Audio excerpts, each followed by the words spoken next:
something in the water. There's something in the air. The proof is all around us. It's not a matter of time.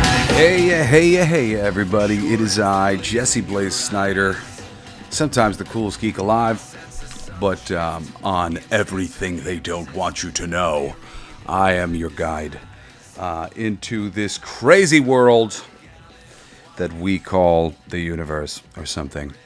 I'm just going to be honest with you guys. I'm still fried from just these past few months of having my brain cracked open and so many different things. Yeah, really, so many different things. Just, I've been on this spiritual journey since I was about 29 years old. I was trying to, be the best and the wisest and the smartest and learn all the things that I could learn for my family so that I could be a good older brother, I could be a good son, et cetera, et cetera. And when I opened up to this crazy spiritual journey, the real education of learning what it is to be a concept, learning what it is to be a consciousness, learning what consciousness really means and how consciousness is creating everything. And it's pretty mind-blowing. And you come across different pieces of this puzzle and information at different times in your life, depending on where you are on the journey. Lots of people will eventually come across what we're going to talk about today, which is, it's often called the raw material, the raw channelings, the law of one. I spoke about this very, very briefly early in our show when we did the law of one, when we were doing the universal laws, which is how I opened up this show. For those of you who've gotten into the show later on and haven't listened to the first dozen episodes of this show, they're the most important ones.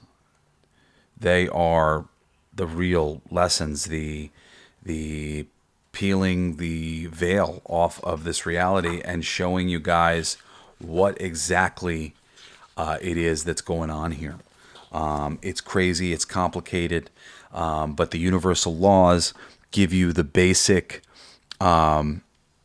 cue of sort of operating procedures that God, for lack of a better word, is following. The supreme intelligence that we are all one with and part of is following a certain group of built-in rules. And because we're a consciousness, we could change our mind and change our ideas about all sorts of things. But the built-in baseline rules of our reality, they tend to remain the same. The law of one gets into a lot of additional aspects of this, the personality and whatnot of the universe, and ties in a bit to the law of one, and which is why I spoke about some of this stuff on that early episode. I think it was like after my introduction, so episode number 2 or episode whatever. If you got a good heart, you better get smart. The devil's all around and not the one you want. This shit is so profound. Let's drink another quart. If you got a good heart, you better get smart. If you got good ears, you better listen clear. All masters at the mic, she's had the sauce for years. She's got you in her sights, the others disappear. If you got good ears, you better listen clear. Listen, you didn't drop onto Earth to play small. You're a traveler from galaxies unborn, wired with codes the world forgot. Codes that can bend reality, heal bodies and awaken entire planets. But first, you have to remember who the heck you are. I'm Jerry Sargent, founder of Star Magic Healing. Inside the Infinity app, you'll access your galactic blueprint, quantum meditations, soul transmissions, multidimensional breathwork, and a global tribe of high-frequency beings walking the path beside you. This isn't incense and quiet ohms. This is soul surgery with cosmic scalpels. This is multidimensional DNA detonation. This is why you came. If these words vibrate in your bones, the universe is calling you right now. Download the Infinity app or visit starmagichealing.org and step into the new frequency. Your soul's been waiting. I'll meet you on the inside. This shit is so profound. Let's drink another quart. If you got a good heart, you better get smart. First of all, I should probably just explain to you channeling. This material, this information, this is what made me believe in channeling, because the information that was channeled, which is essentially like psychically gleaned from this entity known as Ra, who is a social memory complex from our future, may indeed be tied to the same Ra of Egypt and all that, who may indeed also be a social memory complex. There's some places where it's been described like that as well. Ra is speaking to us from the future, where the consciousness is all interconnected and has reunified. And, even though I think there seems to be a certain amount of separation of this thing doing this and this thing doing this and this thing talking about this and this thing talking about this, it's a dance that is being performed by the one thing that you might call God. Ra is part of God, is dancing with the other parts of God, and they're trying to explain to us the various mechanisms that have been put into place to keep us where we are and the things that we have to understand to get to where they are. And channeling is indeed, it's just like psychically going, I want to speak to Lucifer. I don't want to speak to you, Lucifer. Go away. And then all of a sudden there's a voice that comes in. And essentially this is by name. This is the idea of why like a witch's name is so important, because you can access, channel, curse, talk to, whatever it might be, any person, if you have their name, if you have an access point for them, because it'll basically call forth the energetic vibration that is them. So there's all sorts of things you can channel. You can channel ghosts. You can channel spirits. You can channel the higher self of people who are alive on planet Earth right now, which is just like a higher perspective version of them that is cognizantly aware of the goings on here on planet Earth, and you can talk to these beings. So I don't know exactly how this came about in the first place, that they would channel Ra. There is, I think I was listening today to refresh some stuff, and I think we were saying there were 5 books. I've listened to all this stuff. It's considered very dense and difficult. I don't find it particularly dense or difficult. And I'm not like saying that to impress you or anything. It has been said that to me, so I'm saying it to you. I don't know. You might find it like me, that you were just sort of like, oh wow, this is very interesting. There's a lot of it, and there's certain like terminology and certain like sort of like the way that each session will open and close. That's interesting, but also is a little distracting. Which basically they open it like a walkie-talkie. It's like, I'm not going to get this right, but it's just sort of like, this is me, Ra, the social memory complex, using Carol to talk. All right, first transmission, here it comes. And then they'll talk. And then at the end of it, they're like, all right, this is me, Ra, signing out of Carol. We're all done with this. See you later. Bye-bye. So little things like that make it a little bit like, because you're getting information, they're asking questions, then they're getting an answer, then they're asking follow-up questions, then they're getting follow-up questions. And each time it's being stopped and started with these like, okay, here you go. That's me. That's Ra. See you later. And, bring it back to center kind of thing. So as I've stated, Ra is a social memory complex channeled by Carla Ruckert, with Don Elkins and Jim McCarthy helping out, transcribing, asking the questions, etc. They started this in 1981 to 1984, a little bit before I was born, but the information is good information, and it will stand the test of time. That's the wonderful thing about when you're searching, just so many people could provide you, the right energy, the right shape of things. And when you find it, you go, oh man, this hits me. This really hits me in a lot of ways. A lot of ways to get to the same gooey center of the universe. But yeah, so even though this was channeled in 81, 84, by the time I came across it, which I don't know, my journey started around 29. I think I probably had come across this by like 33. And I was like, whoa, this lines up with so much of the stuff that I already know, so much of the stuff that I've already been learning in all these books and learning from monks and various religions and whatnot. So that was the thing that for me, I went, huh. Ra is from an ascended society within this matrix.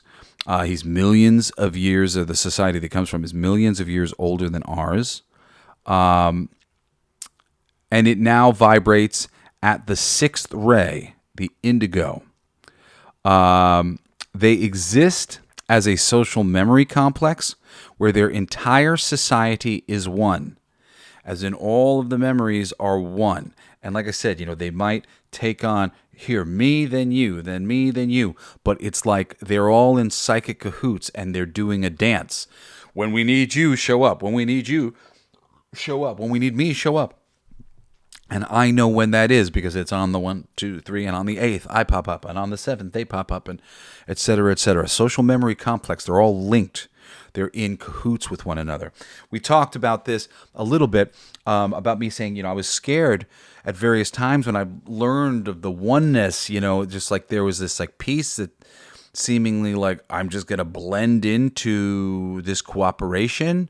There's a part of me that like wants to be in conflict, that wants to be confused. The idea of being totally safe and understood, like it's like, whoa, like put down my anxiety. That actually seems like something I don't want to do. But this is that place where we get into this social memory complex and we're all just calm and understanding that we're all one, that we're all part of this thing that's broken itself into lots of pieces so that it can observe itself.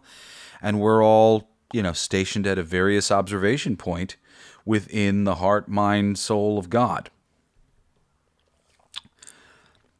They are now performing the duties, this social memory complex, they are now performing the duties of an entity in the 6th density, which includes answering the calls of those in need.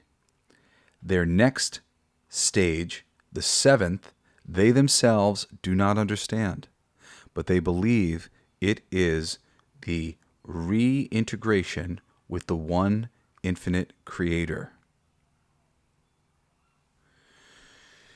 So this is, some of those scary bits, and and I've actually been informed that I'm not a part of this matrix. I'm from somewhere else.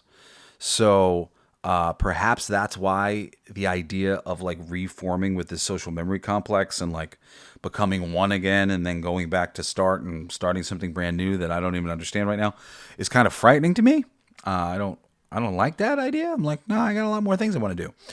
Granted, they've informed me through my meditation, dealing with my spirit guides or God, whoever it is that I might be communicating with at a moment, that there will be enough time.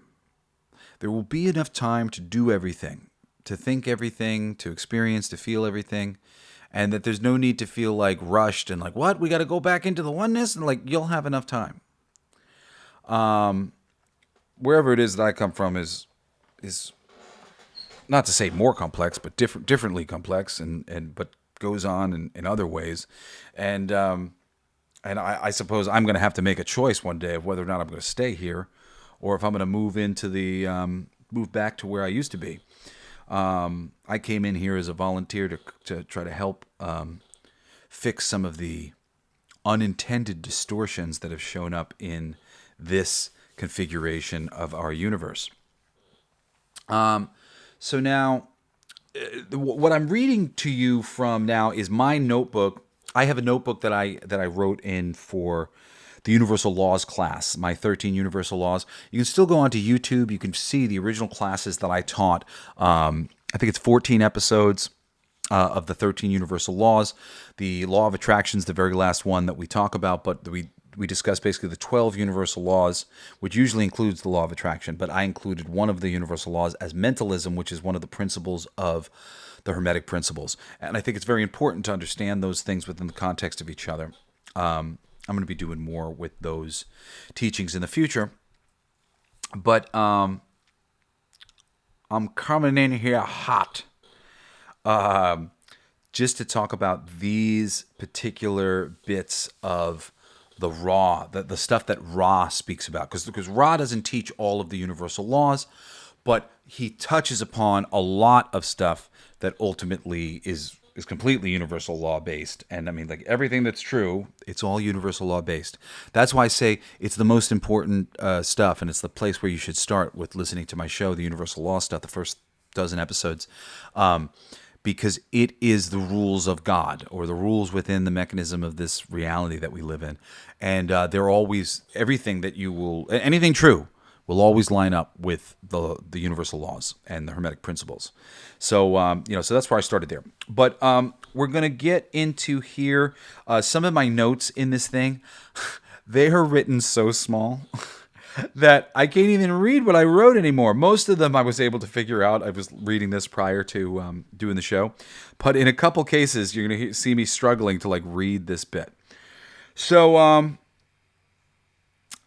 I wrote here at the top of this first section, it says, all is one. You have all the power in the universe. You are the earth. What does that say? You are the earth both evolving? Does it say both evolving? We're evolving. Yeah, see, I can't read all the things I said. But you are the earth. You are the tree, the fruit, the fly, every single person you meet, and ultimately, the infinite creator. Now, you might say, well, Jesse, I'm the infinite creator. Yes, you are a version of it. You are not the infinite creator in that everything that there is to know and all the things. Like, you're not all things. You can't be all things. Like, it's impossible for anything to be all things except for God, which is simultaneously experiencing nothing, everything, all the different aspects and perspectives. You know, God is experiencing what it's like to be my phone. He's experiencing what it's like to be these bugs and all these animals. He's experiencing what it's like to be me. He's experiencing what it's like to be you. He's experiencing what it's like to be oxygen molecules and all this stuff. And it's doing this simultaneously. It's experiencing all of these things simultaneously. And now, I will tell you, I have had experiences, like psychedelic experiences, where I have been perceiving a lot of things at once. Simultaneously, I was absorbing a lot of perspective. And oh my God, I did not like it. Like it literally just like made me want to be sick. So much counter things. Like everything is different from itself, but everything is also like sort of like opposite in nature and various things. So to be spontaneously, to simultaneously be multiple contrary things at the same time. Like even think about people are in a fight, right? Like two guys are in an argument and God is both of them at the same time. He's experiencing the fight as them. He's experiencing the fight from a perspective of himself, knowing that like, this is weird. I don't want to be fighting with myself. There's no reason to be doing that, right? And then also unable to do anything about the fact that his self is fighting. So he's just experiencing it and he's observing it. And he's experiencing the perspective that leads to the fight from the one man and the perspective that leads to the fight from the other man, which aren't the God perspective. The God perspective would go, let's not fight. You're me, I'm you. No need to do this. And this is why that dance, that harmony, this social memory complex that we're hearing from Ra, and he has the sum of all the knowledge, that's the future. The future is us all in cahoots with one another in a very deep way, experiencing things very deeply. But yes, you are the earth evolving.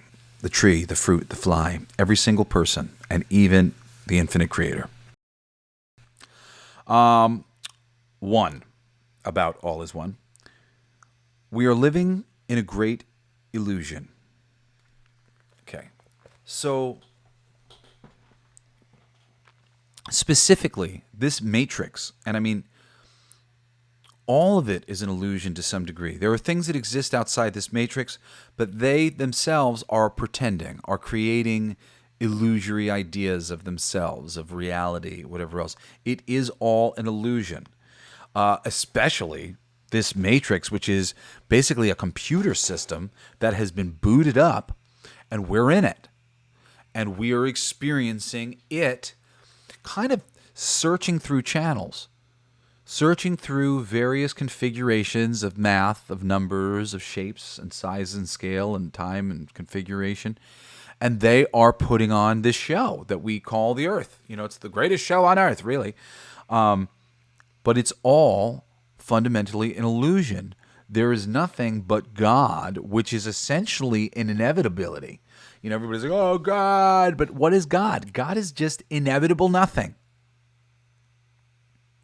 Do we give him credit for being a rock star? For being inevitable? No. That's like a silly little idea that we came up with on planet Earth. We're like, oh, it's a big deal. Everything's a big deal. Nothing's a big deal and everything's a big deal. Everything is balance because, you know, nothing will ever be like this again. And, you know, nothing is changing all the time. And, you know, everything is sort of fleeting. So because things are fleeting, the more fleeting they are, the more it's like, oh, God, we got to appreciate this while we can. But the more stretched out and decompressed and just going on for forever, the scale becomes like a, what? Does this even mean anything? What is that one God? You know, could have been you, could have been me. Really? It's arbitrary. It is what it is. It's the thing that's open. You and me are it. On some level, it was you and me. This whole universe is a perspective, and this perspective in the Matrix has just been turned on, and the God of this Matrix is just cutting through one thing after another after another. Okay, so yeah, all is a great illusion. We're living in a great illusion. 2, the Earth is ultimately a school for spiritual growth. This is not the only place where you hear that the Earth is a school for spiritual growth. One of the greatest people who I would recommend you studying and sitting with is a lady named Dolores Cannon. Dolores Cannon. Dolores Cannon, she has a series of books, I think there's 5 or 6 of them, called Our Convoluted Universe. And holy shit, it is a convoluted universe, some of which I'm talking about today. I know this convoluted universe like Dolores knows it conceptually, but I know it viscerally because I've been using these psychedelic plant medicines and meditating with them, and essentially that's what it's been teaching me. The fucking convoluted universe. It is a convoluted universe.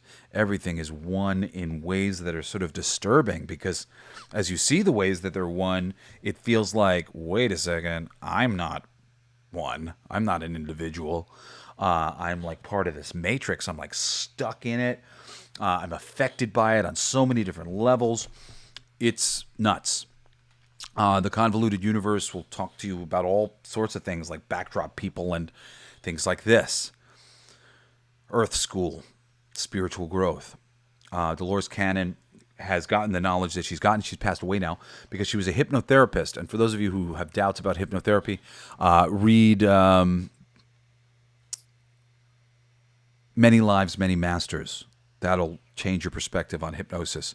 And this lady, just listen to Dolores Cannon talk about her origin in getting into this thing, because Dolores is sort of channeling. She's using hypnosis to get people to a certain state of consciousness where information can come through, and she's sort of asking the right questions, getting the right information. I think Dolores Cannon is the one who turned me on to the idea of the Akashic Records, which show up in a lot of different places. Lots of the things she talks about shows up in lots of different places. But she will give you so much accurate information about what is going on in the universe, Dolores Cannon. And the idea that Earth is a school. for spiritual growth is a big concept that'll come out of that. 3, we experience apparent individuality, but in the end, the universe is one identity. The others are in fact ourselves. There is only one self here.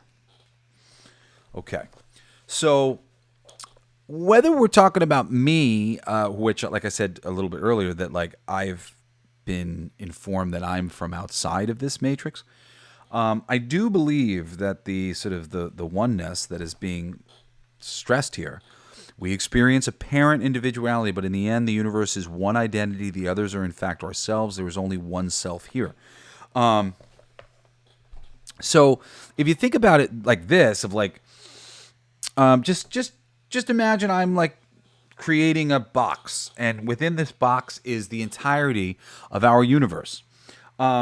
And each little thing that is going to be assigned various tasks within our universe, you're going to be a planet, you're going to be a star, you're going to be the moon, they're all the same, right? They're all the exact same piece of potential energy.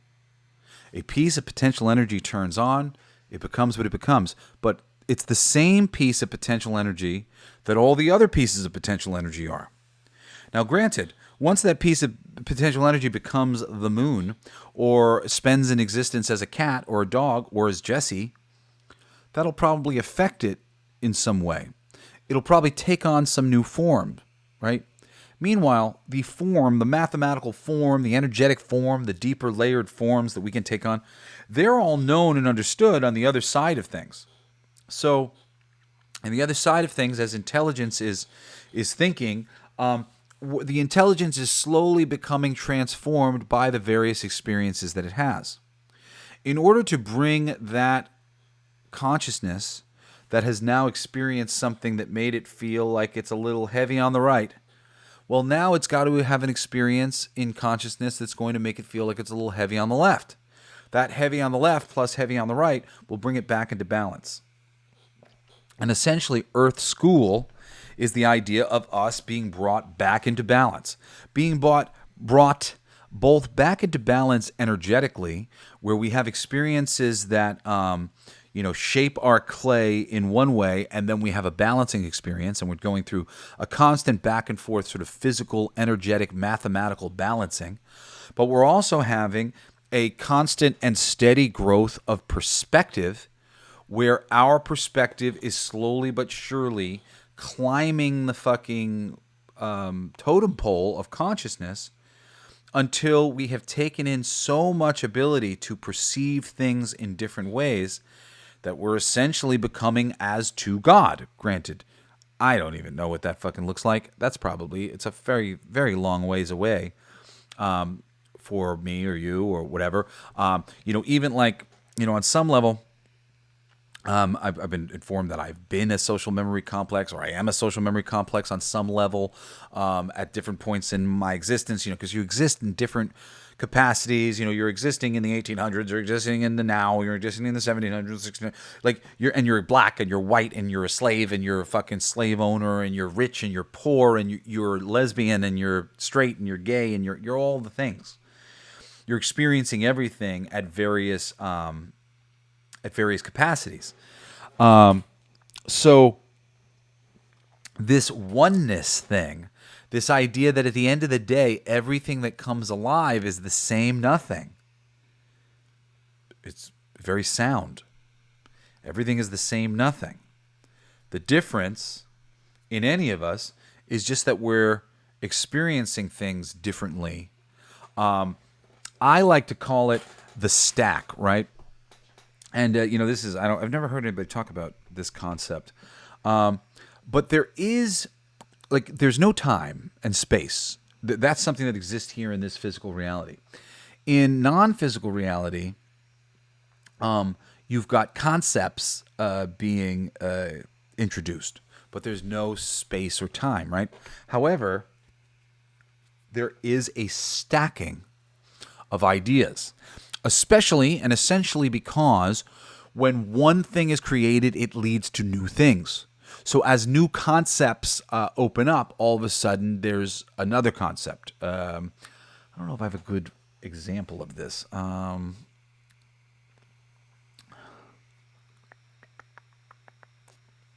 Well, something maybe as simple as like, now these plants are here and they're producing oxygen. You know what? There's a lot of oxygen being produced. We could create beings that utilize those oxygen in some capacity. Let's create breathing. And now breathing is directly based on the idea that we're going to utilize chemicals that are created, that are in the environment, and that's a way in which we're going to mobilize ourselves and get some locomotion going and be processing things using oxygen. But we didn't have to use oxygen. We did that because the first idea was, we're going to make these plants and and they're going to produce the carbon monoxide. Or am I dyslexic right now? Sorry, my brain will flip things around sometimes. But we have a symbiotic relationship with oh my God, brain farting right now. We have a harmonious relationship with plants. They produce chemicals that we breathe. We produce chemicals that they breathe, and it goes back and forth. But plants probably came first, and that if you think about it in terms of the informational side of things, when this new piece of information is introduced, there's no time. It's sort of an inevitable amount of like, okay, once we've invented this, we're going to invent something else, and that's going to be the next thing, and that's going to stack on top of the other things. So I think I mostly have managed to explain that. Okay. So there's only one self here. 4, the one self, which is essentially God, this harmonic being that is just experiencing itself in all sorts of ways. If you think about all of the universe as completely mindless being, and that it has one mind, because it's true, at all times, it has one mind that's experiencing it all, okay? But the one self gave free will to each member of the universe. For if not for free will, we would all be controlled by the one infinite mind, and there would be no opportunity to learn, no opportunity for the Creator to know itself. So this may be a crazy thing to hear. So like God went, I'm going to make you not remember that on some level you're me, because I want you to be able to gather information, look around and go, what is this? This is so strange. Why is this like this and this like this?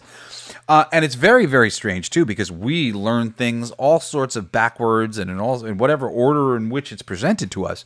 But really the stacking of information that led us to here, like there are important parts. That was number 1 and number 2 and number 3 and number 4. Granted, I don't know what all those pieces are. I could speculate about a lot of the orderings of the mind of God as it turned on and was trying to figure things out. There's some things that you can figure out. You could do this. You could figure out, I've talked about this before. I said, the moment you start to think about reality as a mind that just came alive and it's trying to figure itself out, it's trying to do some things, it's experiencing itself in various ways, you can start to extrapolate, well, what does that mean? How exactly is this working? If it is a mind, you can begin to put those pieces together.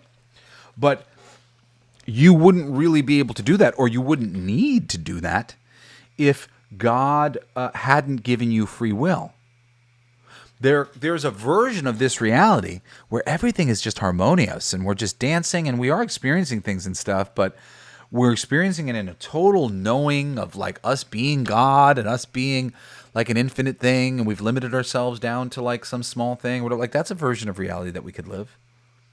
We're not living that reality though. We're living the reality where we're discovering ourselves. Now, it's been expressed to me beyond that God actually wants us to experience ourselves, experiencing the totality of what we are, all these different aspects of God. This is like the place where I've gotten to in my spiritual growth, working with psychedelic plant medicine and whatnot, where I've completely awoken to what I am, even if I'm out from outside of this creation of the Matrix. It is ultimately this Matrix God being that's creating all these things. It's fundamentally very much like me on some level. But it's a computer, and some of the basic mechanisms of its reality are a little different from the basic mechanisms of what my reality was prior to this, I guess. But we're all, every drop of everything is just a consciousness that's come to life. So this matrix is a consciousness that's come to life. The whole like point of this matrix, and like again, this is a little bit of extrapolation, but also things that you can find in various places. There was nothing. There was potential energy as exists. We all come from the potential energy of God, and from that comes something that's exploring itself, exploring God. This thing, though, this computer matrix was created to turn on the potential energy and to turn it into something. It became thought. It became a matrix of ideas that it was going to go and execute. And then it has been executing these things in various capacities. I don't know how old this thing is. I don't know how long it's been going for. I don't know if this is version 1.0 of the universe or version 2.0 of the universe, because it's gonna keep exploring itself. It's gonna explore all of the animals, all of the visuals, all of the songs, all of the sounds. Everything that can be made will be made. Granted, the various things that are made tend to matter more within the context of the other things that they're around. So there are various like deep and complex things that are being thought up by the God mind and then being brought into execution and flow and flow and flow. And then we eventually not extinguish, but run out of things that we'd like to do, or we get bored. We're like, okay, yeah, we've done that enough. I love the math that is my daughter, Logan Lane. But honestly, I've spent a billion years with her, and she spent a billion years with me, and we've done all the experiences that we can do. We've done it all, and it might be better for us to like go back to being one energy being again, and then maybe from that one energy being, we can all talk, as one and think really, and then we'll figure out how to be multiple again. And maybe Logan's going to show up in another way, and Jesse will show up in another way. But we're going to reconfigure because we've done this enough, and we've been hanging out on this for a long time. However, there's a moment that I'm in right now where I'm having this like sort of thing of like, okay, I'm a consciousness, just like you, just like this. I came here because these consciousnesses were all just as important as mine, as far as I was concerned. And and I might end up staying here, or I'll go back to whatever the fuck it was I was doing before. But all of our consciousnesses are meant to grow beyond the idea of being unconscious. I don't know that I'm God. I don't know what I'm doing. I don't know what's going on. No, there will be a time where you do, where you know you're God and you know what you're doing. You know a lot of the mechanisms of the things that are going on around you. You understand why various things are happening, or energetic patterns that you're in. Much deeper understandings of you and your cycles and all this stuff. And when I say you, I mean you as God, the part of you that knows everything and is doing everything. However, you will mostly never know everything, and like you won't want to. I mean, like one day you will, if you combine back with God, or you have certain experiences or whatever. They're not fun. I don't recommend them. I've had a lot of these experiences where you sort of take on attributes of God, and like that might sound like I took on attributes of God. No, you don't want to do it. It's just taking on perspectives that are counter to one another at once, and perspectives that are one with one another in really deep ways that are kind of like perspective shattering. Some of these aspects of some of these lessons that I'm talking about are cool lessons that you will learn in better ways than I learned them. A lot of the ways that these things were presented to me, and I still don't understand exactly why it was necessary to teach them to me like they did, but they were really frightening. And I was told mostly that I was saving other people from having to experience these things the same way I experienced them. So I pray that you don't have the same experience that I had, or if you do, it's because you're different than me and you're able to have it in a better way than I did. But yeah, man, the God experience, the idea of like having all of these perspectives all at once, holding them simultaneously, it doesn't feel nice. It's really weird. It's very disconcerting. However, this experience of being Jesse, where I'm like, oh, okay, I know what God is, and I know that it's all one, and I know I'm all like one and linked to it and stuff like that. But at the same time, I like this perspective, and I know that this perspective is linked to other perspectives and stuff. But I don't care. I want to take this perspective away. I want this perspective to be unique. And based on all of these things, I've decided that I'm a unique piece of perspective, a unique piece of creativity, and I'm going to continue on and I'm going to do things. I'm not going to be forced into, the machine and molded into whatever they want to make me. Which, granted, I mean, I think some of this, like what I'm experiencing is inevitable, and I think it's an experience that everybody has. And while my experience might lead to me leaving the Matrix one day, your experience theoretically could do that as well, I guess. It can. But a lot of you will basically kind of come to your nature because you guys are from the Matrix. Most of you. Apparently, I mean, there's probably thousands or whatever of people who are on planet Earth who aren't from this Matrix. But there's not a lot. But I do know that some of you guys can leave because I've asked, like, well, wait, there's people that I love. Like, could they leave with me? Like, would I have to leave by myself? I'd I love these people. And apparently some people can leave with me. And apparently some people do leave. And apparently some of the people that are here right now are people that were here before and they left for whatever reason and they came back to help. So yeah, this is a free will reality where that free will has been given to us by God so that we can experience ourself, which ourself is this complicated mind that can think up anything. Okay?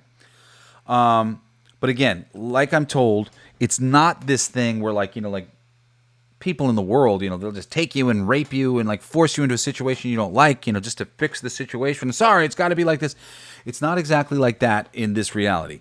Granted, there are a certain amount of pieces of information that you might learn, and as you're growing or as you can constitute yourself with the other side after death or something like that.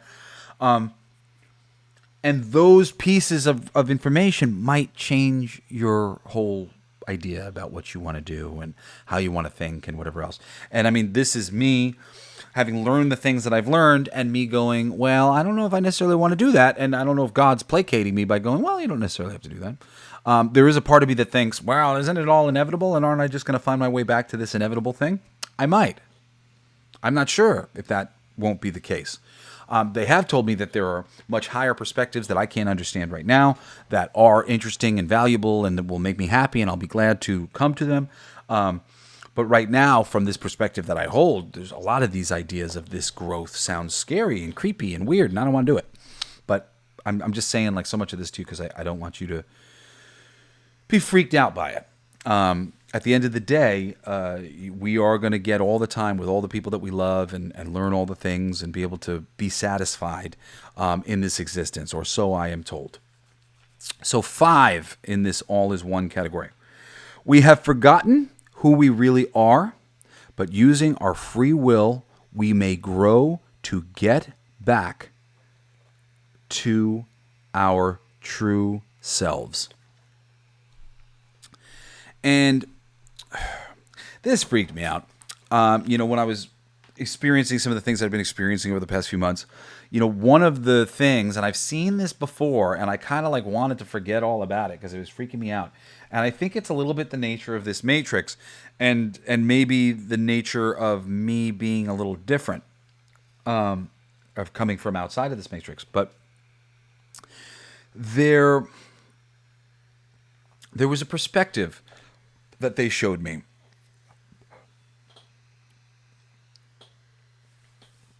If you're, let's say you're Jesse, and you are in a state of discovering yourself, me seeking out to discover the highest wisdom, the smartest smarts, how did things work? What is the cheat code for reality in an effort for me to help take care of my family? I was really studying reality, and studying reality is studying God, the nature of God, and God is studying itself. God is experiencing itself, right? So, okay. So, as I grow in perspective, the more you know,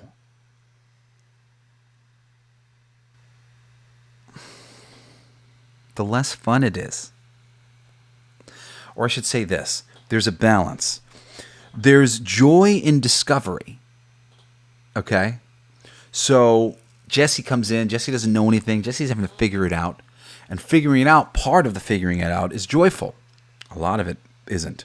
But that's also when you're a being who's forcing itself to discover things that it hasn't been able to discover before and trying to rush through things and rush ahead. Spiritual growth can really freak you out. But that discovery is enjoyable. But once I got to a certain point of discovery, I would get to a point where all of a sudden the mystery and the surprise that I used to have when I was discovering things goes away. And now I'm just a being that knows things. And the more and more and more and more things that I learn, slowly but surely, I am kind of becoming as to God. I'm not really, because like I said earlier, in those real God experiences, what you're experiencing often are just paradoxical energies. You're the negative and you're the positive at the same time. You're this and you're that. And that is a bit of a fucking mind fuck, soul fuck. But if you think of yourself as a non-polarized version of a conscious being, you come alive consciously, you understand what you're looking at consciously, you're looking around, you're adding to it, you're playing with the building blocks of the universe more and more and more and more and more. But you just kind of know everything. You know the cheat codes. You know, I got a better example of this. So there is showing my age here, as they say. But there's this something that came out years ago when the Nintendo Entertainment System came out, the original. It was called a Game Genie. And the Game Genie, it would plug into your games for the Nintendo at the bottom. So like your games were kind of square, and you'd plug in this thing on the bottom. It would make it a long rectangle. And you'd pop it into the machine, and there was a code book, and the code book would come up, and you'd pick codes for various games that you wanted to play. And I remember for Mario, there was a code for something that was called Moonwalk. And the Moonwalk, in the original Mario game, it could make you jump above the level. So you could literally jump into the sky. Like you could just hit jump, jump, jump, jump, jump, jump, jump, and you would float.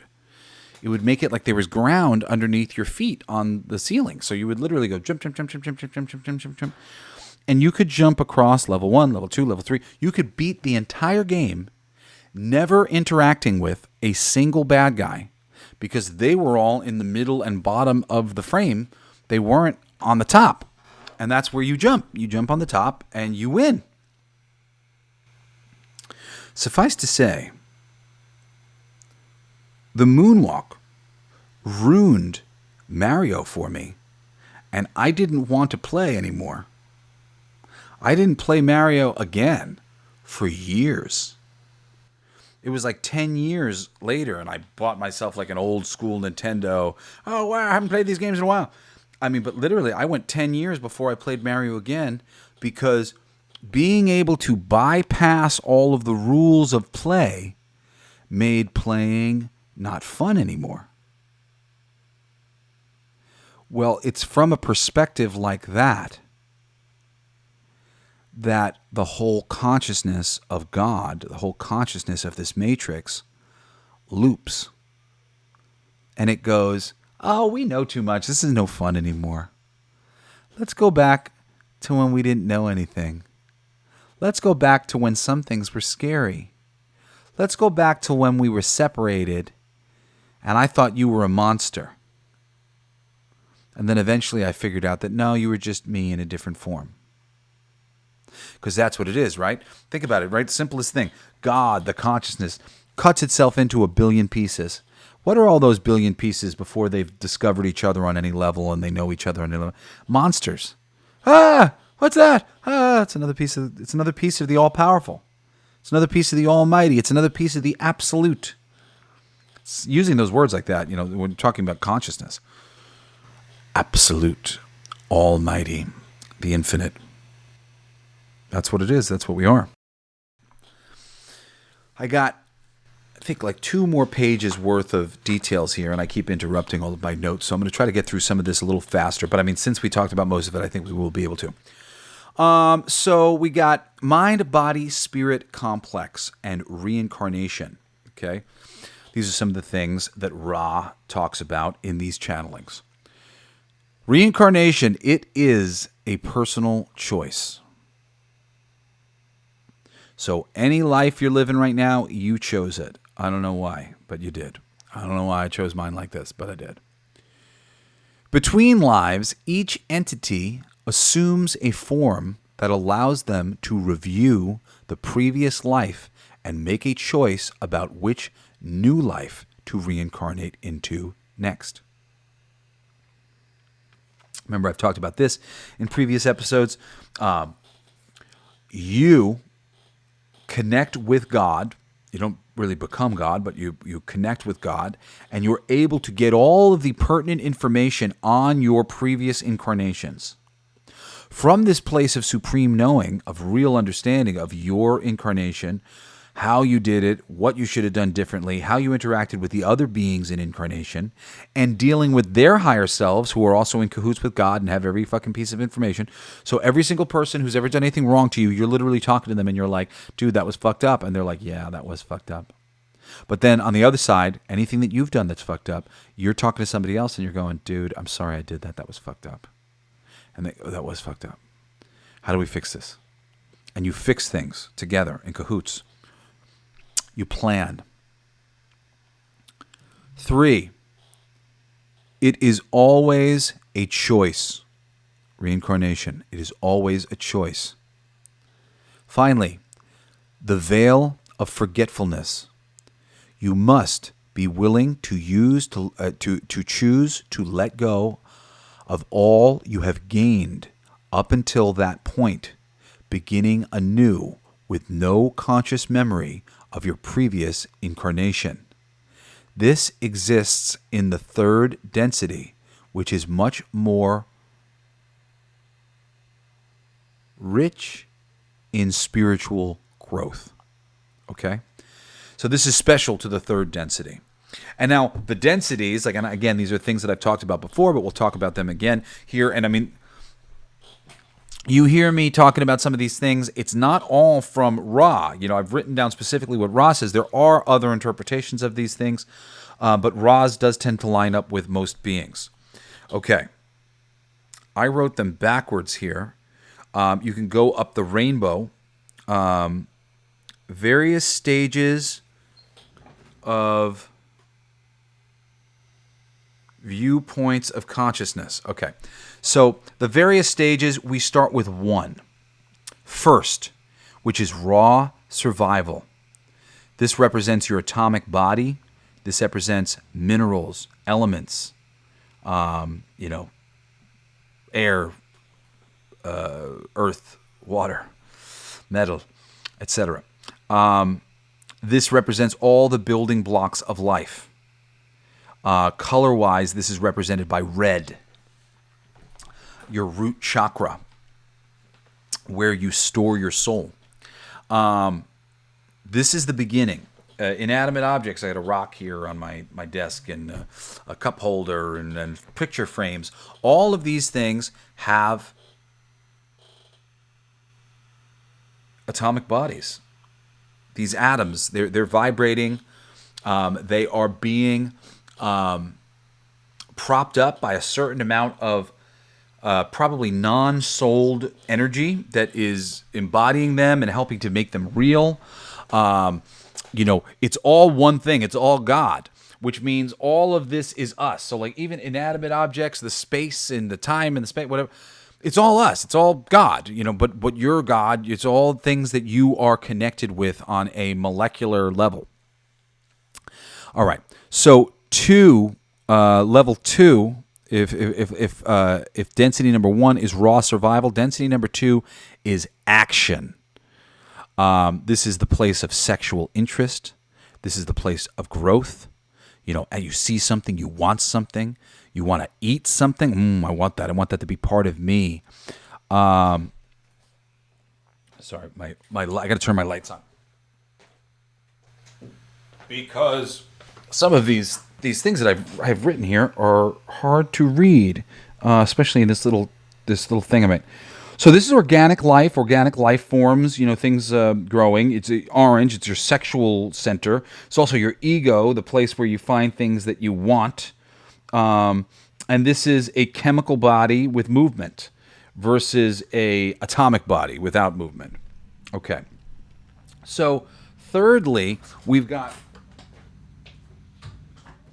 Sorry, my girl's getting home from work on my motorcycle, which she's borrowing, because we've got my babies here visiting, and we are having a good time with them. We just went to Six Flags yesterday, which was why I was a day late. We went to Magic Mountain, as they call it? Six Flags Magic Mountain. Okay, so first density, raw survival, inanimate shit. Second density, action, sexual interest, growth. This is red, orange. Now we get into yellow.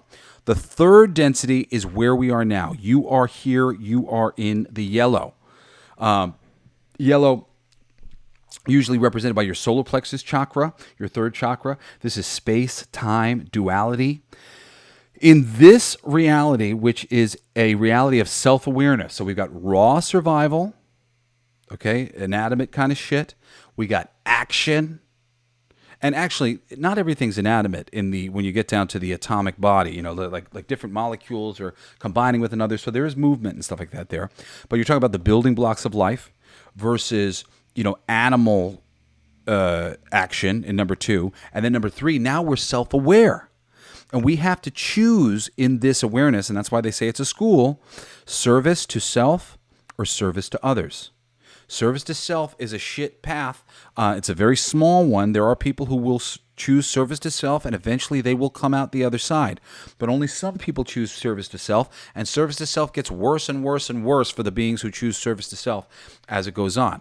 Ultimately, what you want to do is you want to come to the idea that, oh, wait a second, I'm self-aware, you're self-aware, we're all self-aware, we're living in a giant God. We're pieces of God. We are pieces of this consciousness, and it only makes sense for me to do to others as I would have them do to me.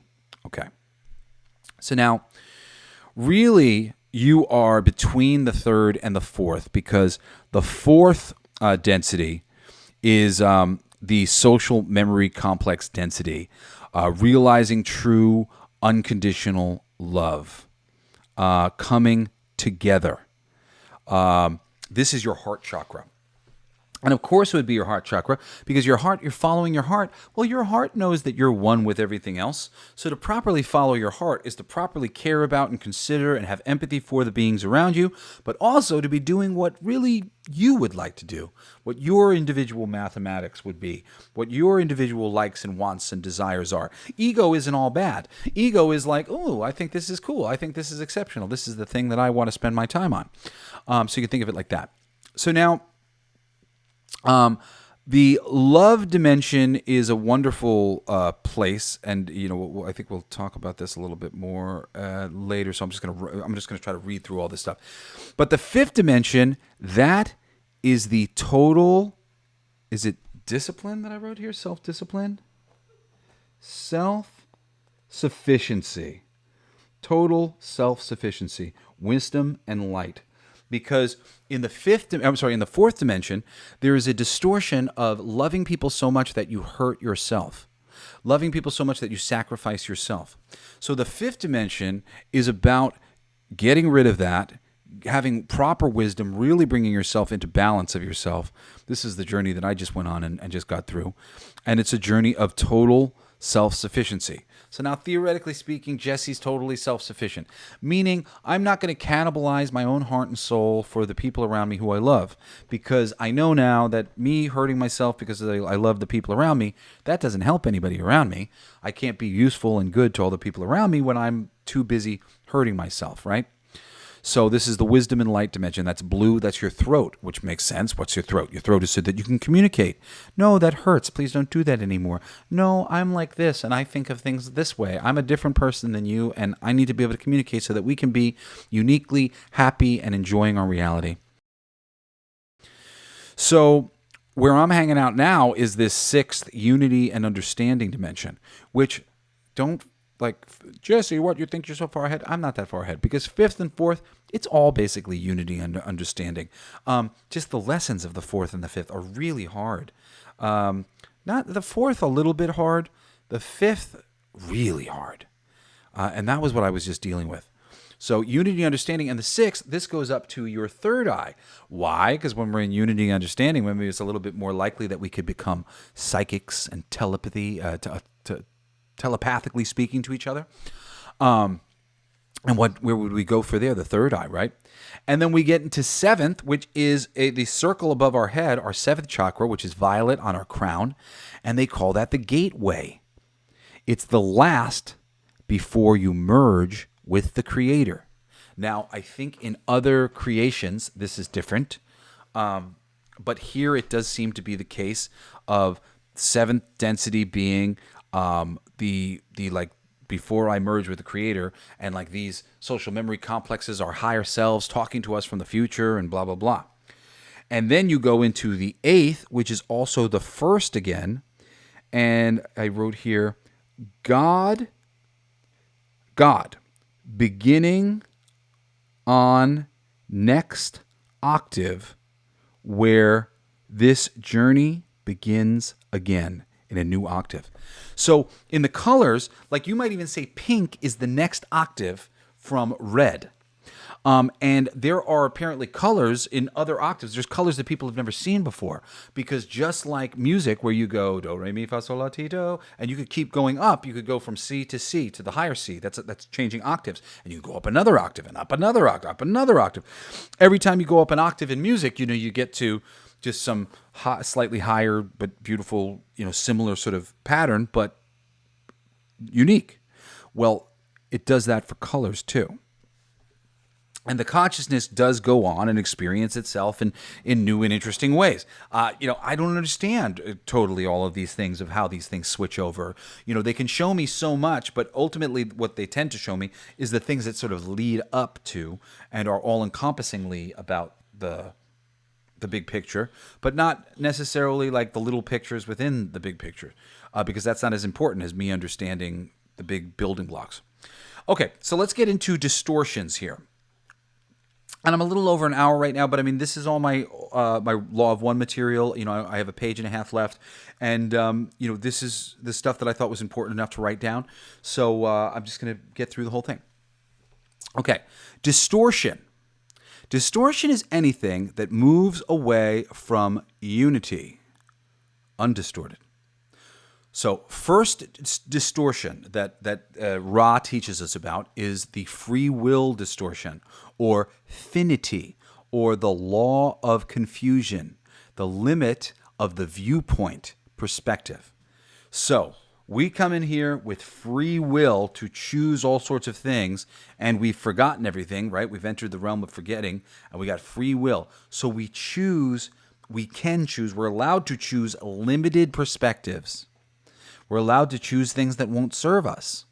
Eventually, we'll come to find out that this perspective that I'm holding is driving me crazy. And through spiritual growth, especially if you're like attacking your spiritual growth like I have, you will get the ability to grow beyond that perspective, these perspectives that are holding you back. The second distortion after free will is love. Okay? The second, love, or the logos, or the creative principle. Now, I didn't fully understand why love was considered a distortion for a while. I mean, granted, you got love, and then I'm loving you, and I'm loving you too much, and I'm hurting myself because I want to take care of you. Okay, well, that's a little bit of a way in which it's a distortion. But what did I say about, me having had experiences where I was having a certain amount of like God, not a God complex, but a certain amount of God perception, where counterintuitive things are one with one another. Good and evil are the same. The idea that you would choose a peach over an apple. Like, why? It's all one. It's all even. It's like that ego. I love this. I love that. And I'm going to go towards that. I'm going to pursue this. I'm going to experience this. That is a distortion because on some level, it's a complete misunderstanding. You are the mind that can think of all the things. I mean, in this matrix, God is, but you're still within it, waking up to yourself and your consciousness. And once you wake up fully, you are the thing that is capable of creating all sorts of things and thinking all sorts of things. So that's love, or the logos, the creative principle.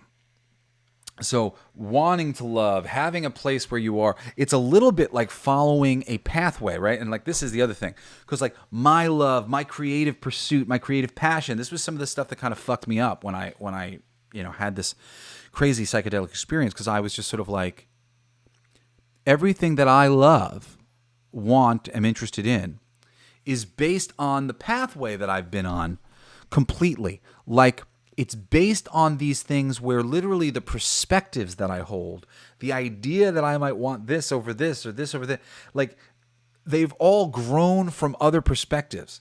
It's all organic. Like, everything that you like, and like it's a 2 plus 2 plus 2 plus 2.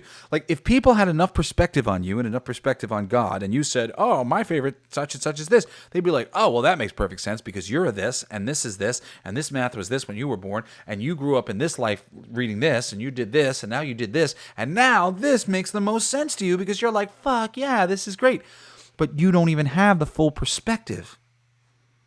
Nobody does, for you to be able to go, oh, I understand why I'm here, and I'm somebody who rides horses. I ride horses because of all these things. Like, you can grow your perspective over time, and over time you will have more perspective on why that is love for you there. But, like, it's really neither here nor there. You're choosing based on arbitrary things or whatever, and you're often choosing using your free will, making the wrong choice, choosing things that you don't really love. The third distortion is light, or differentiation, energy, matter, knowledge, and wisdom. How do you do that, right? Light, differentiation.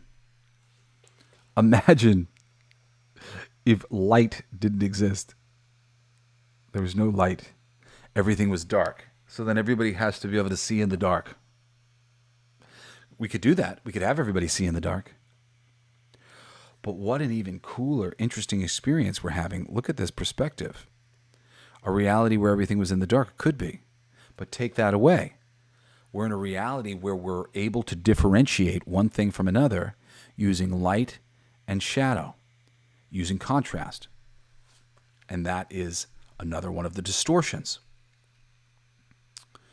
I was saying before with like love, choosing between positive and negative.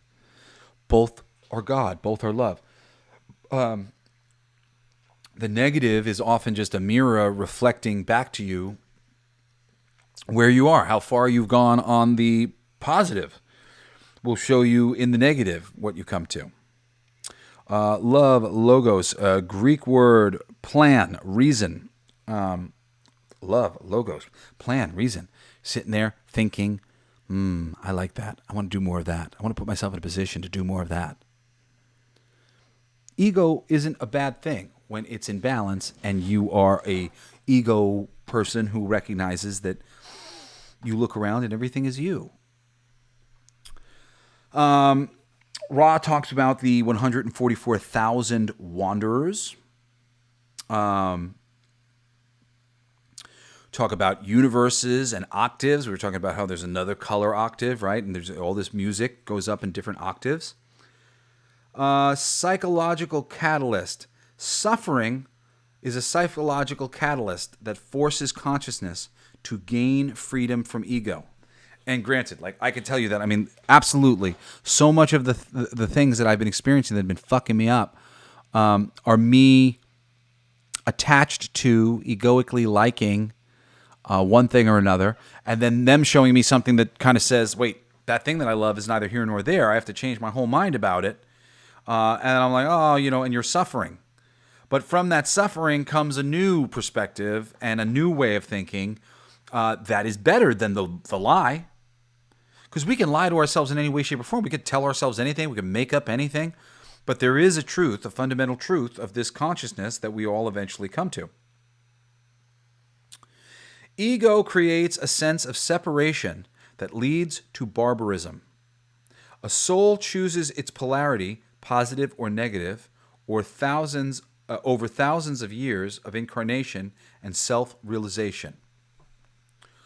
When it comes to old souls, they call you might call a fourth dimensional soul active, and a fifth dimensional soul inactive, and a sixth dimensional soul, like me, balanced. So the active soul would be like an MLK Jr. He would be like an activist, right?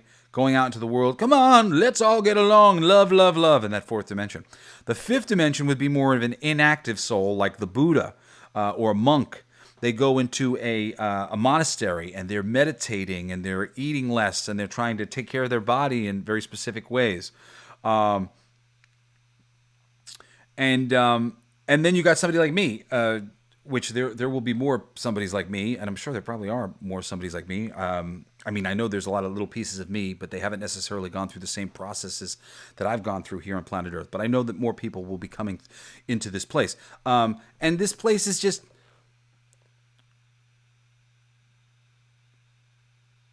On one level, I've become very selfish because I'm not going to do anything that's going to hurt my consciousness, that's going to make me go, I don't like this. I don't want to do this.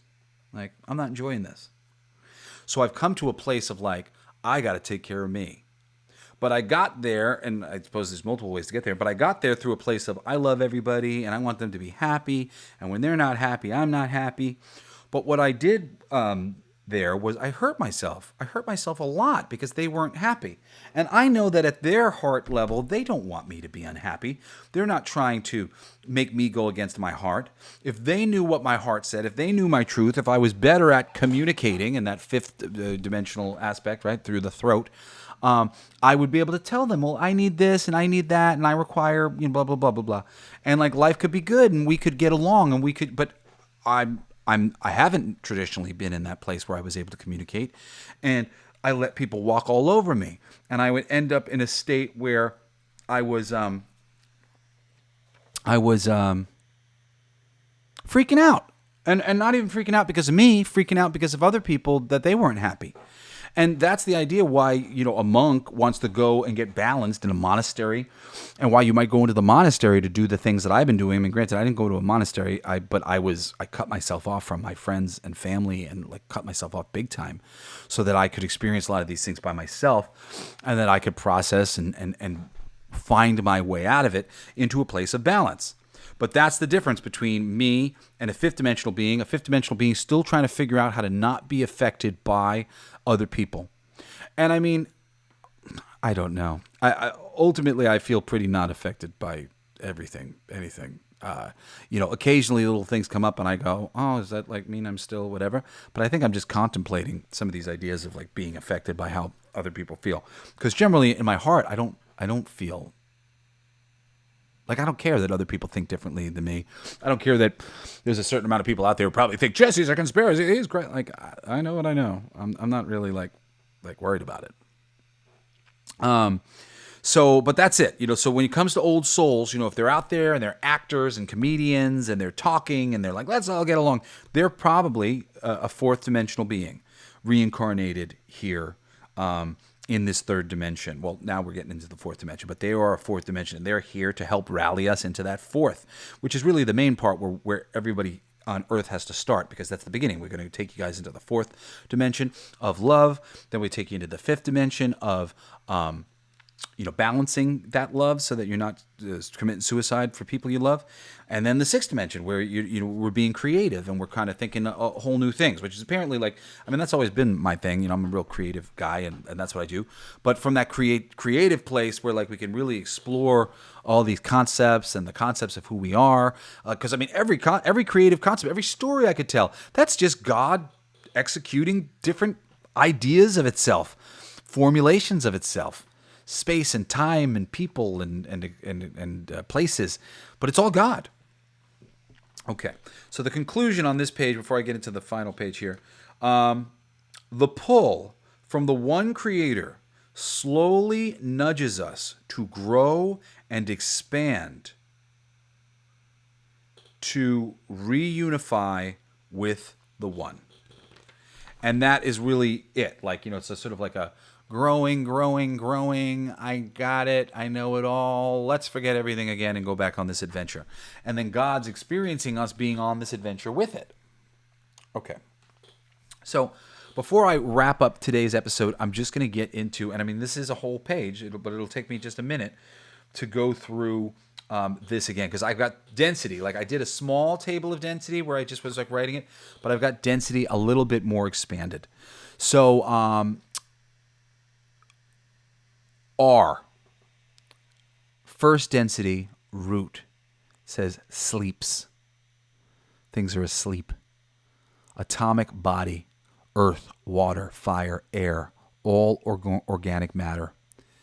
Beingness, awareness, rock or water.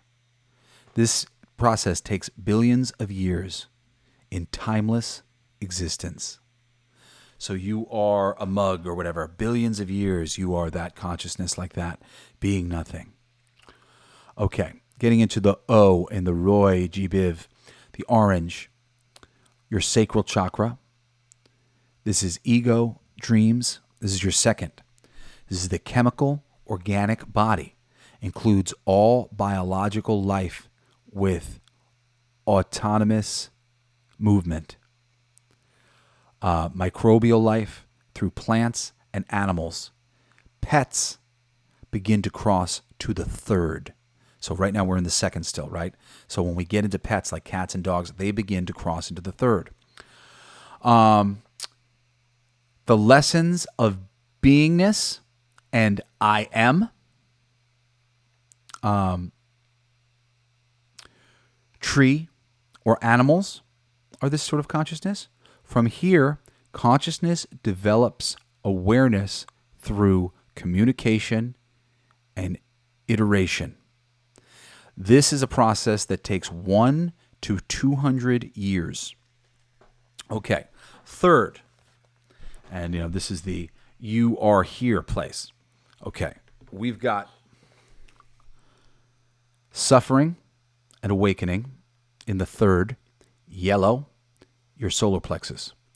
This is chemical, organic body with conscious awareness. You've got free will, choice in the polarity and the veil of forgetting. You got to choose others or self. Self-awareness, the choice. Another way I wrote it down. Positive or negative is what you're choosing. You're going to be positive, service to self. Negative service to self, or positive service to others. This is the shortest, most intense of all densities, and you are here. This is a 75 to 100 year cycle. Then you get into the fourth, total selflessness, heart, love and understanding, chemical and light body, we and us. This is the beginning of a social memory complex. And we and us, you're getting into pronouns or whatever. I've talked about how the pronouns, it's a great idea. We, us, ours, and in not being individual, because we are a group. We are one.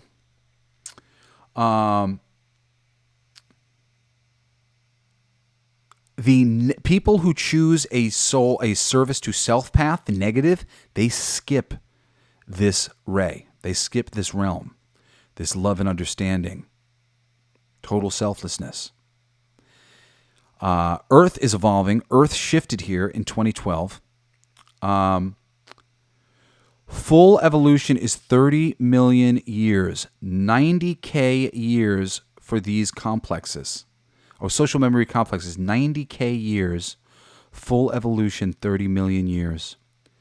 And as I said in another way in the previous section, humanitarians, like Martin Luther King Jr. would show up in this place. And in the next one that we're going to get into, 5th, is where you would find monks like the Buddha. Okay? So now we've got number 5, total self-sufficiency dimension, your throat chakra. This is where we're learning that. Wisdom and light. You have a light body. Balances the overzealousness learned in 4th density with wisdom. Learning how to serve without martyrdom. Lessons of worthiness and unity. Spends most of this incarnation living alone, learning wisdom. Social memory complexes become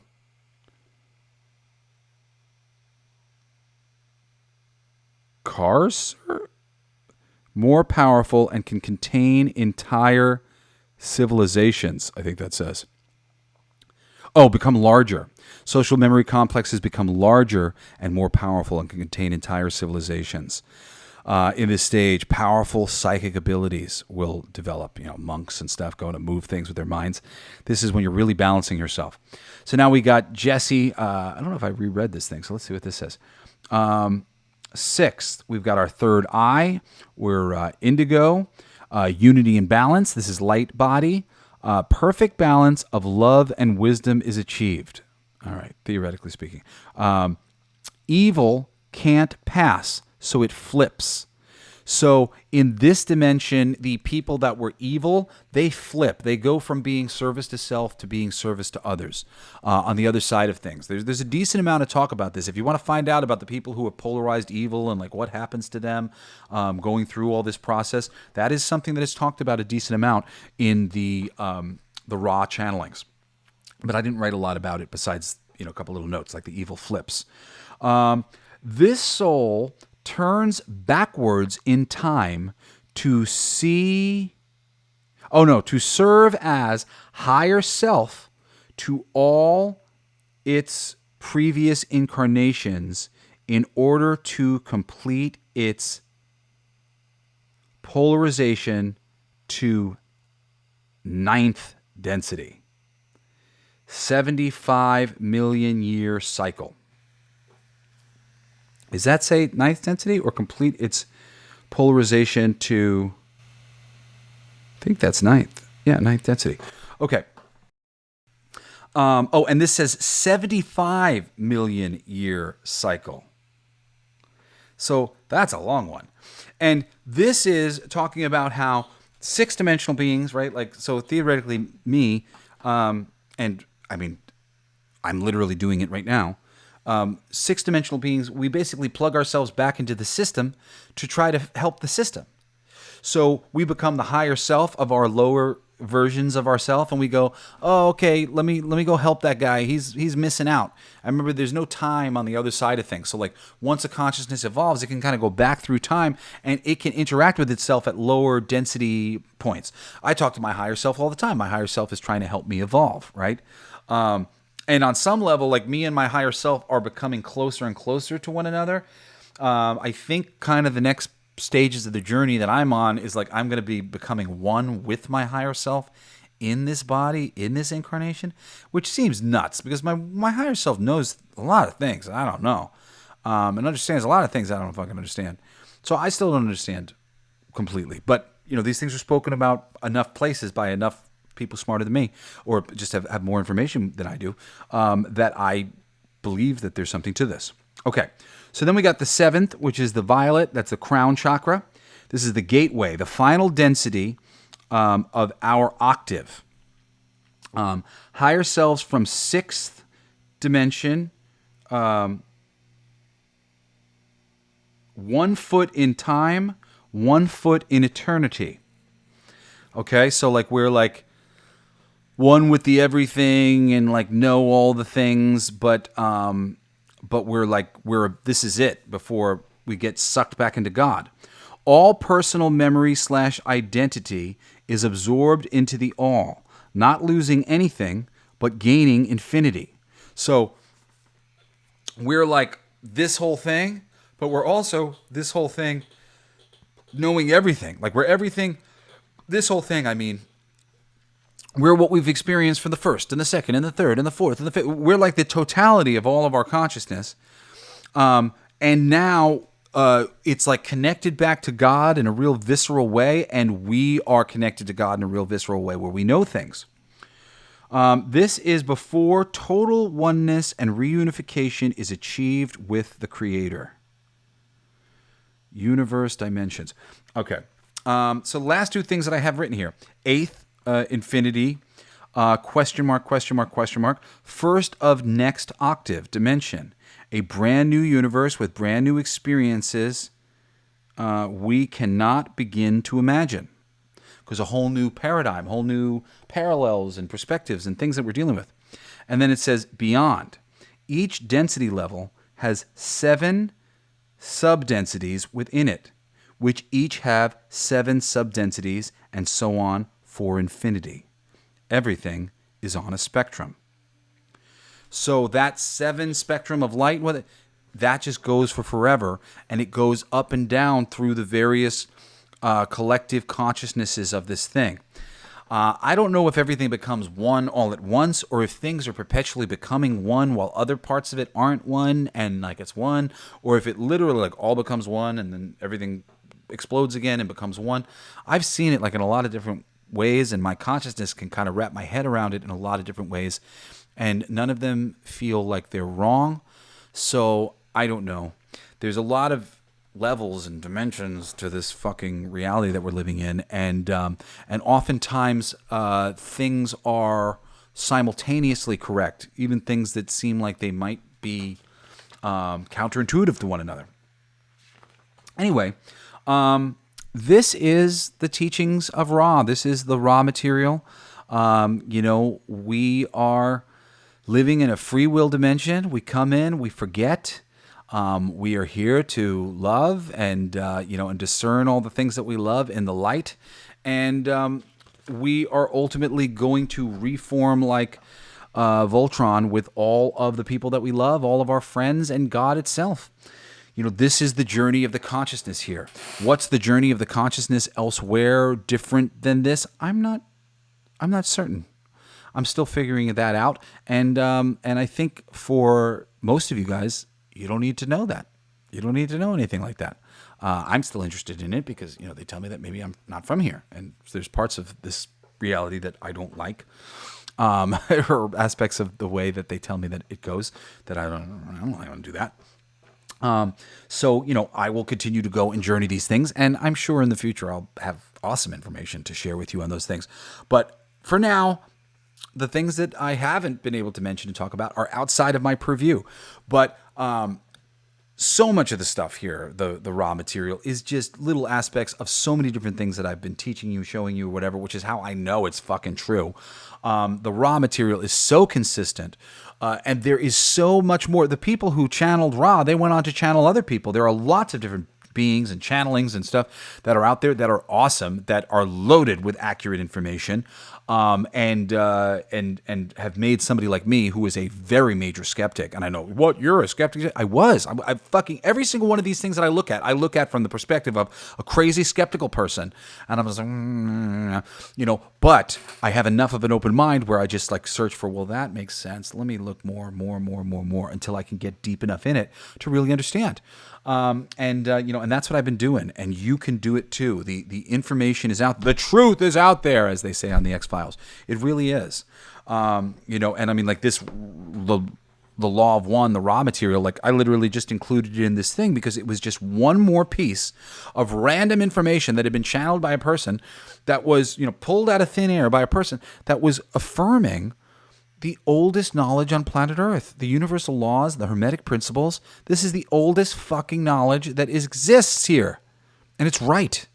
It is right. It's the only right answer. So please, study the Hermetic principles, study universal law, check out some of this channeled material. You'll see for yourself. You'll know right away if a channeler is a fucking idiot, or if a channeler is bringing forth information that's like worth your while, worth you studying, worth you paying attention to. The channelings of Ra are some of those things. And I'll just say before we go, thank you very much once again to Carla Ruckert, Don Elkins, and Jim McCarthy for doing this back in the early 80s. and bringing us all this information because it's fucking cool. I hope that you guys enjoyed this episode. I've got 2 Kickstarters that are going to be launching in the next few months. One of them is for a music project. If you type in Jesse Blaze Snyder, it's going to say that it's a box set. It's not a box set. It's actually a physical copy of my Solfeggio Healing Frequency album that I just made, along with some free bonus stuff. It's like cool, collectible kind of thing. But really, I'm just trying to get these healing frequencies out to people and get them listening in their cars and shit. The other one is my magazine. It's an anthology magazine. It's called Sugar and Bones. It's kind of like a heavy metal magazine, except it's going to be comic books and other type of artwork like photos and poetry and whatnot delivered at the highest level imaginable, plus recommendations of the best movies, the best music, the best whatever, and articles written by people who know what they're doing at a really high level in the arts, teaching you, sharing their wisdom with you. So you're going to learn through example, you're going to learn through being given recommendations, and you're going to learn through actual brilliant people showing you how to do it. It's awesome. Sugar and Bones magazine. You can sign up on Kickstarter for notifications now for when that goes live. It'll probably go live in the next 4 months. And that album is going to go sooner. So yeah, go to Kickstarter, type in Jesse Blaze Snyder, type in Blacklight District Studios, which is my company, and you'll find that. I do a music show. I haven't done it in a few months because they shut us down on Spotify. We're still shut down on Spotify, but we're available everywhere else that podcasts are available. It's called All Your Favorite Bands Suck. There's 55 of my favorite bands and me gushing about them. That's why we got shut down, because I played too much of the music, but I'm just playing some of my favorite songs by my favorite bands, tons of different genres, tons of different artists, 55 different ones. Go to iTunes and see all the different bands that I recommended. Every Wednesday and Saturday, I do my geek culture, really pop culture entertainment show, Coolest Geek Alive. On Saturdays, I make recommendations for movies and TV shows that I think are great, coolest picks, coolest classics, things that are awesome. If you want some good recommendations for movies and TVs, just go check out Coolest Geek Alive, and every other episode is a coolest pick of me going, oh, check this out. And I don't review shit. I'm not no, you won't find a single thing where I'm like, it's okay. It's only me talking about things that I love. This is great. I did an episode on this because it's great. I did an episode of this because it's great. I do, on my Wednesday show, occasionally I will rip the fucking shit apart of some of these movies and some of these things that they're doing and are being done. But generally speaking, it's a really positive show. And it's just me talking about all these different things, fandoms that I have, stuff that I love that you might love too. I want to turn you on to them because fucking life is good and being a geek is excellent. Anyway, that's all I got for you today. We did an hour and a half, a little more. I hope that you will join me again next Monday for another fucking mind-blowing episode of Everything They Don't Want You to Know. Love you guys. Peace. There's something in the water. There's something in the air. The proof is all around us. It's not a matter of time, sure as the blaze in your eyes. I sense a subtle shift, instincts I can't resist, weary of wolves in disguise. Drunk on a gallon of wine, red as the rivers you dried. Bad apples spoil the punch, bruises and rotten fronts. You've got a thirst you can't hide. There's something in the water. There's something in the air. The proof is all around us. The symptoms are everywhere. There's something in the water. There's something in the air. The proof is all around us. The symptoms are everywhere.